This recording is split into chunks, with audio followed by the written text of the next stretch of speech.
दहाइयों के बाद आने वाले इस बड़े सैलाब ने पंजाब में तबाही मचा दी है।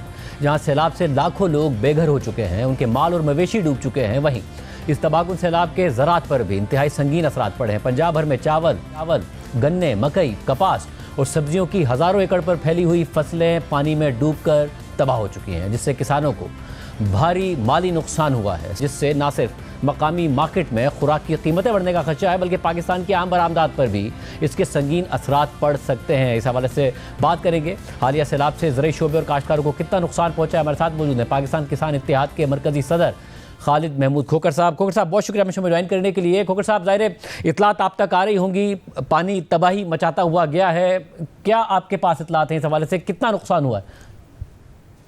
जी, तकरीबन इस वक्त तक जो हम एस्टिमेट लगा रहे हैं वो रफली एस्टिमेट है 15 से 20 लाख एकड़ का नुकसान हो रहा है जी। और उसमें चावल की फसल है, मक्की की फसल है, कमाद की फसल है, कपास की फसल है और तमाम किस्म की सब्जियात हैं और खुसूसन चारा जात है जो जानवरों के लिए हम इस्तेमाल करते हैं। इस वक्त जानवरों के लिए भी खुराक का बहुत बड़ा मसला बना हुआ है और जो काश्तकार उस जद में आए हैं उनके पास अब कुछ भी बाकी नहीं बचा। ना उनके पास चारपाई है, ना बिस्तर है, ना खाने के लिए कुछ है। जो गंदम उनके पास पड़ी थी वो भी दरियापुर्द हो गई, उनके जानवर भी चले गए और उनके पास रहने सहने कपड़े पहनने के लिए भी उनके पास नहीं बचे। इस वक्त बेयारो मददगार वो रोडों के ऊपर बैठे हैं। तो मैं तो इस वक्त पूरी कौम से अपील करूंगा कि एज ए कौम हम उनकी इमदाद करें और उनके साथ खड़े हो जाएं, क्योंकि इस वक्त उन बेचारों के पास कुछ भी नहीं है। बहुत ज्यादा नुकसान हो चुका है उनका, बहुत ज्यादा नुकसान। पहले ही काश्तकार बहुत ज्यादा स्ट्रेस में था कि उसको बहुत सारी चीजों का, गंदम का रेट नहीं मिला, कपास का रेट नहीं मिला, तो अब तो आके बिल्कुल उसकी हर चीज ही उजड़ गई, यानी कि उसकी पूरी दुनिया ही उजड़ गई। इस वक्त आप ये कह सकते हैं उन काश्तकारों की जो सैलाब की जद में है। वैसे और ये जो फसलें मुतासिर हुई हैं, इसका मैग्नीट्यूड क्या है? एक तो डोमेस्टिक मार्केट में ज़ाहिर है शॉर्टेज होना, कीमतें बढ़ना, फिर पाकिस्तान बरामद भी करता है चावल, कितना ये नुकसान है इसका मैग्नीट्यूड?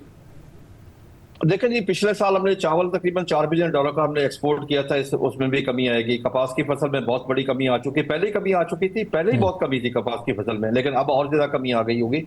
मक्की की फसल पहले ही बहुत कम थी, अब उसकी काश भी कम थी, अब कमी आ गई। चावल की फसल काफी ज्यादा काश थी, लेकिन उसे बहुत ज्यादा इससे नुकसान पहुंचा है। कमाद की फसल को नुकसान पहुंचा है। तमाम तरह की सब्जियात जो हम रोजमर्रा इस्तेमाल करते हैं उसको नुकसान पहुंचा है। हत्ता के फ्रूट जो किन्नू वगैरह बागात जहाँ पे जद में आए उनको भी नुकसान पहुंचा है, क्योंकि अभी कच्चा फल था। तो हर चीज काश्तकार की तो नुकसान होगी। इस वक्त बहुत ज्यादा जानवरों का नुकसान हुआ है। अब जानवरों का काश्तकार ज्यादा अपने लिए इतने परेशान नहीं जितना अपने वो जानवरों से के लिए परेशान है कि उनका जानवर भूखा प्यासा खड़ा है, उनके पास खिलाने के लिए कुछ नहीं है। बहुत शुक्रिया। ज़ाहिर है बहुत तबाही की है इन सैलाबों ने और इस वक्त किसानों का बुरा हाल है, उनकी फसलों का बहुत ज़्यादा नुकसान हुआ है।